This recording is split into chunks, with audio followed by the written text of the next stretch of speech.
Okay, let me get Professor in. Professor, it's a very interesting survey done by Vicky Pinkerton. Over the last 3 years, they are saying there are 5 key risks that affect corporate India. Top of them is corruption, bribery, and corporate frauds. This is #1 risk. #2 is political and governance instability. #3 is crimes, corporate fraud, scams. 4 is information and cyber insecurity. 11th and 12th are natural disaster and fire, which was once upon a big risk. So the risk here is known, yet companies take a beating. Why?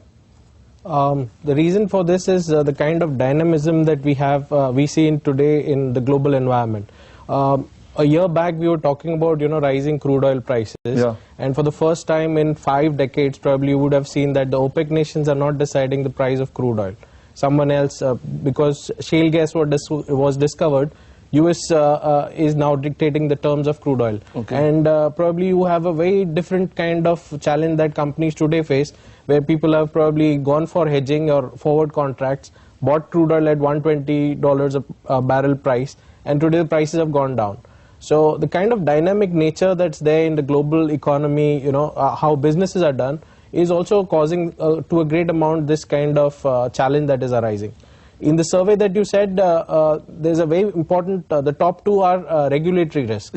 Now, I'm not too sure whether any company covers for regulatory risk. And the insurance manager? Yeah. We do cover political risk. We cover political risk. We also cover a lot of liability risks which arise out of this. More in terms of defense costs. Which you need to, we need to stem regulatory action. If there's been some accusation against your directors and all of that, which normally come in terms of fines. So we tend to put up a defense for that in case that's wrong and all of that. As the measurement of risk and this pricing, has it changed over the years? I think yes, it has changed definitely over the years. The aspect of exposure and the interconnectedness of risk has come in very, very strongly in your measurement of risk. Exactly, as I talked about suppliers risk, customers risk, all of these business interruption risk have morphed into contingent business interruption, and then you have all these kinds of liability risks which we talked about, which are coming in along with things like cyber threat, coming in, and newer kinds of risks which could have long tail exposures for the clients. Those have meant that we are now looking at risk in a very, very different manner than the way we used to look at it, even say 15 years earlier in India. But at the cost of repetition, I would like to say that I yet feel that more awareness should be created, because industry yet does not know, at least the Indian industry, doing global business, except for a few groups like ours, they really don't know the type of huge exposures they are facing. And like Sanjay said, the type of risk which can be covered, because you see, this hit takes once, and people take in India, unfortunately, this as a cost center. And for a moment, they should put that aside and not look at it as a cost center, but look at more as a risk management thing, and really work seriously on this. And I think the top management in their annual business plans or in their brainstorming sessions, they should ensure that just like they invite an expert, say on finance or HR or something, they should also invite experts on insurance risk management who can actually show and tell the top management or the board of each company the type of risks they are facing and how they should try to at least mitigate them, because as like Professor said, it may not be possible to cover all the risks. But at least some of those risks, rather than waiting for it to you getting hit with it, it's best you take action before you get hit with it. But Professor, when talking about what Mr. Jivasa said, is there a syllabus of risk management in your institute, or among all the institutes they offer? Yes, I think that's a good point. Globally, you pick up any risk management syllabus, you would typically be talking about known risk. And here what we are talking about is something which is going to occur because of a government regulation or a major economic event. The basic principle of actuarial sciences, it works on probability. So the event has to first occur once, and maybe more than once, for it to be considered as a formidable challenge.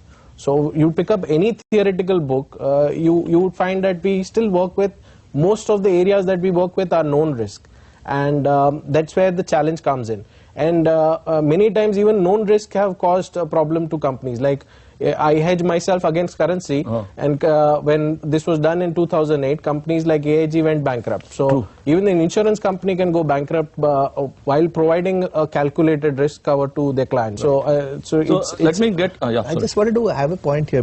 Word education is all pervasive now on risk. Actually, even within corporates, and let's say using corporates, and very good consultants, we need to flow down this whole understanding of risk management down to the last level. We have had situations when if a supervisor is made aware of risk, he will, before he leaves a shift, will tell that there is something wrong with this thing and it can lead to a blowout. Okay, globally, how do organizations respond to risk? Have you come across organizational policies and structure that have impressed you? Very good question. But before that, just one thing from where Sanjay said. The important thing is, yes, that is the point which he has made.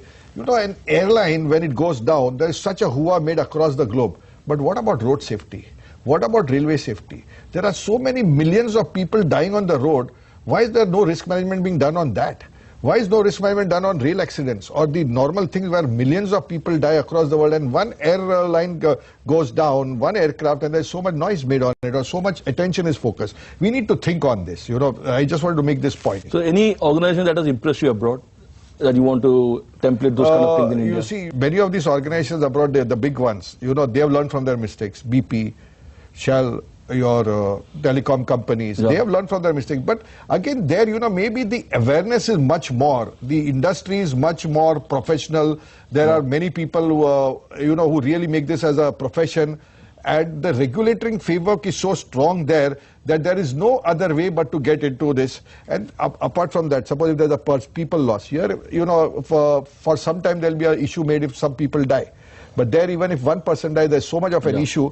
There is no choice but to see that when it comes to protecting people, protecting your assets, because it's not only the asset or the people, it's the way it can spoil your reputation.